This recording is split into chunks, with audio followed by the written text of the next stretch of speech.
Oi, eu sou Arthur Alencar e tô aqui para falar do capítulo 301 de Boku no Hero Academia. Esse capítulo mostrou um pouco mais do passado da família Todoroki.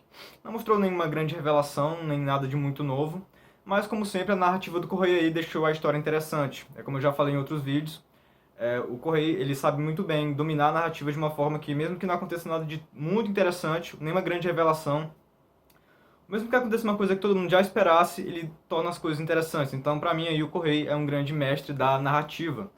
A narrativa dele é sempre interessante. Mas antes de começar a falar sobre, deixa o seu like, se inscreve no canal e ativa o sininho da notificação.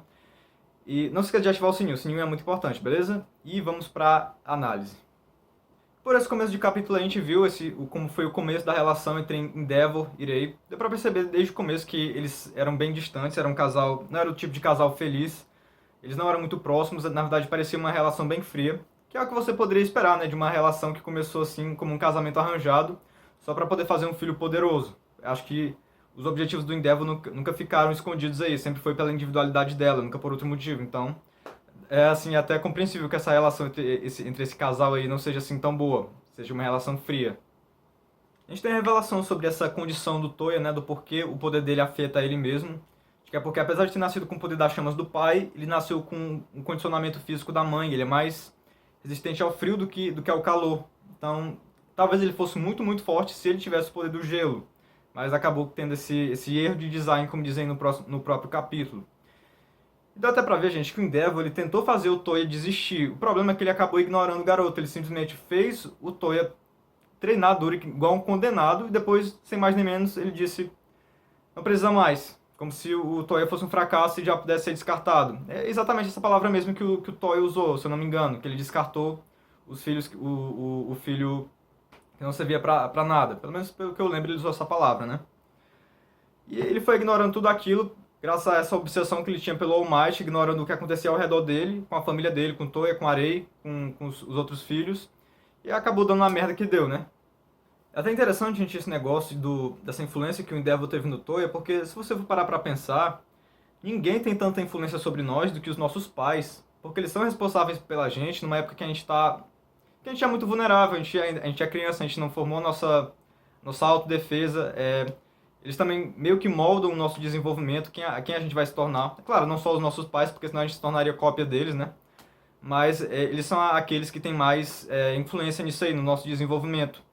Às vezes, uma coisinha, gente, que os nossos pais fazem acaba influenciando a gente pelo resto da nossa vida. Às vezes, os nossos pais não precisam nem fazer nada, que isso já influencia a gente. Então, é bem compreensível aí esse negócio do Toya ter se tornado obcecado em derrotar o All Might, porque esse foi o propósito que o Endeavor deu pra ele, né? Aí, do nada, o Endeavor esqueceu dele, como se o menino não existisse, como se ele fosse um fracasso. É a culpa do Endeavor, gente. O Endeavor, eu gosto dele, ele teve sua redenção, mas tem que admitir que ele é o culpado de tudo isso. Acho que todo mundo reconhece isso, né? Até o próprio Endeavor, que ele sabe que ele é culpado, que ele tem culpa aí no cartório, mas enfim, ele já teve sua redenção e você não vai ficar tentando punir uma pessoa ali, sendo que ela já seguiu em frente, né? Ok, que você não precisa deixar o passado totalmente de lado, né? Porque o passado faz parte de você, mas no caso do Toy, o Toy ele foi por um caminho totalmente escuro e sombrio, né? O cara se tornou um vilão. Ele não sei mais o que ele pretende fazer com a família Todoroki. Enfim, o que ele pretende fazer com o Endeavor, não concordo, né? Acho que muita gente aí também deve ter se tornado um fã do Endeavor, apesar do que ele fez. Eu imagino, gente, que o Endeavor ele só tenha começado a notar a merda que ele fez depois que aconteceu isso aí que mostrou nesse capítulo, quando o Toya tentou matar o próprio irmão, o Shoto, quando ele era só um bebezinho, nos braços da mãe, né?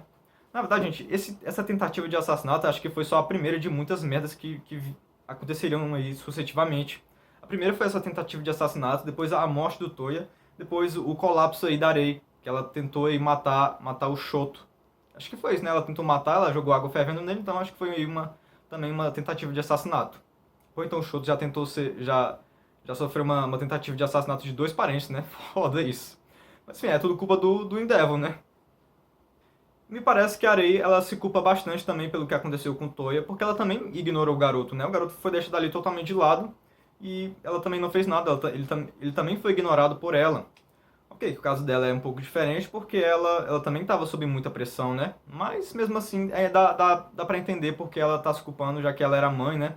Ela tinha essa responsabilidade, ela simplesmente deixou a criança sozinha como se ela não valesse nada. Aí eu me pergunto, A Rei, ela se culpa pelo que aconteceu com o Toya. Mas será se o Toya também culpa a mãe dele ou ele só culpa o Endeavor?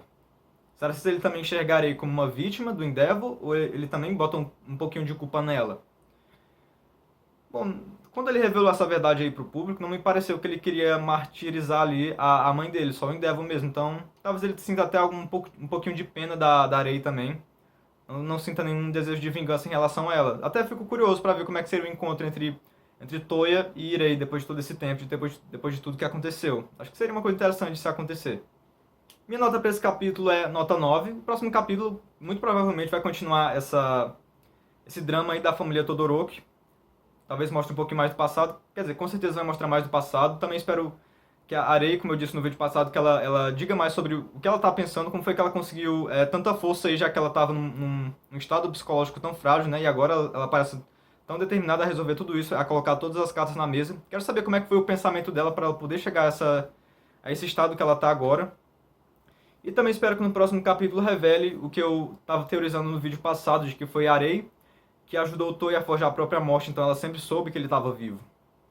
Essa é uma teoria, mas acho que seria muito interessante, né? E eu tenho quase certeza de que o Toy, ele recebeu a ajuda de alguém para poder forjar a própria morte, né? Porque, vocês lembram, né? Que o Endeavor encontrou o corpo do garoto carbonizado lá no meio da neve. Então como é que ele conseguiu fazer isso sozinho, né? Eu imagino que ele deve ter tido a ajuda de alguém. Então é isso, eu vou ficando por aqui. Deixa aí nos comentários o que você achou desse capítulo, o que você acha que vai acontecer nos próximos. Também deixa o seu like, se inscreve no canal e ativa o sininho da notificação. E se puder também, compartilhe esse vídeo com seus amigos que também leem Boku no Hero, isso ajuda bastante. E eu ia ficar bastante grato, beleza? Então tchau, um beijo, até a próxima.